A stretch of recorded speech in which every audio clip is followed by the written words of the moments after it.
Imagine a style so violent. Change of plan with If they can find some fights. Mike makes in.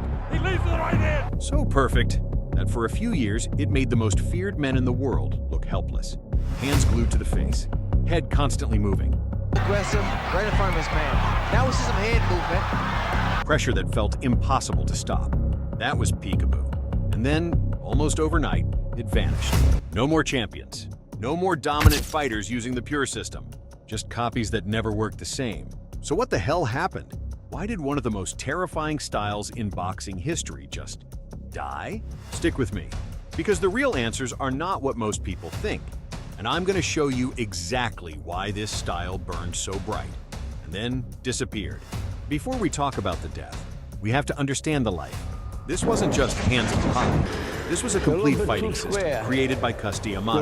Your right shoulder, see, a little bit this way. It should be more this way. So when you're driving it, nothing to hold that blow. You're going to do real damage. You might drop the guy with one punch. But you aim it here and bring the same hand. When he hits here, you drive it, bring it down. Leave these guys, drive it, bring it down, bang, over here. Bang, with the left hook here or here. See? You got a chance to put in 3 perfect punches. A tight, almost paranoid defense. Constant rhythmic head movement. Aggressive forward pressure. And the ability to turn defense into devastating offense in a split second. Floyd Patterson used it to become the youngest heavyweight champion of his time. Jose Torres used it to win a world title. But Mike Tyson turned it into something mythical. Watch those early fights. Opponents throw punches at air. Tyson slips, steps in, and the fight is basically over. It looked like the future of boxing. A style that combined safety and pure destruction. For a moment, it felt unbeatable. And that's exactly what makes its disappearance so strange. No clear answers yet. After the late 80s, you almost never saw the pure version again at the highest level. A few fighters tried to copy the look. High guard, some head movement. Aggressive pressure, but it never hit the same, never created the same fear, never produced another dominant champion. People started asking the same question you're probably asking right now. If this style was so effective, why did it disappear? Was it too old school? Did modern boxing just outgrow it? Or is there something deeper?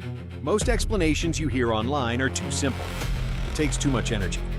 Only short guys can do it. Cus died. Those are part of the story, but they're not the full story. The real reasons are more interesting and a little darker than most people realize. We're going to get to every single one of them. But first, you need to feel how special this style actually was. So the death hits harder. Peekaboo wasn't just technique. It was psychological warfare. The constant movement made opponents second-guess every punch. The pressure forced them into mistakes. And once you were inside, it was over. Cus called it bad intentions. You didn't just defend. You used defense to create openings and then attacked with pure violence. That combination of protection plus destruction is extremely rare in boxing. Most styles choose one or the other. Peekaboo tried to do both at the highest level. And for a short window, it worked perfectly. Which brings us to the question we've been building toward. All right, here are the real reasons the pure Peekaboo style faded from elite boxing. First, the physical price is extremely high. Constant head movement, explosive entries, and short-range power output burn energy at a crazy rate. Most fighters simply cannot sustain it over 12 rounds for an entire career. The legs and reflexes go first, and when they go, the style collapses. Second, it demands a very specific body type. Shorter, stocky, explosive athletes with a low center of gravity. Modern heavyweights are built completely differently. Taller, longer, more rangy. The style was never designed for them. Third, the knowledge almost died with Cus D'Amato. After 1985, the pure system started fading. Fewer coaches truly understood the full details. The footwork, the timing, the unique combinations, the drills. What most people call Peekaboo today is usually just a high guard and some head movement. That's not the real thing. Fourth, boxing evolved against it. Modern fighters got much better at controlling distance with the jab and footwork. Once you can keep a pressure fighter on the outside, the whole system struggles to function. And fifth, bad imitation damaged its reputation. After Tyson, thousands of fighters tried to copy the highlights without the discipline or conditioning. The ugly results made a lot of people believe the style itself was flawed, when they were really watching incomplete versions. So will we ever see another true Peekaboo champion? It's possible, but it would take a special kind of athlete and a special kind of coach working together for years. Until that happens, the pure style remains a legend from a different era. A style that burned incredibly bright, and then became almost impossible to recreate. That's why it still feels so special when we watch those old Tyson fights. Because what we're watching isn't just a boxing style. It's something that only existed perfectly for a short window in history. Peekaboo didn't fail because it was weak.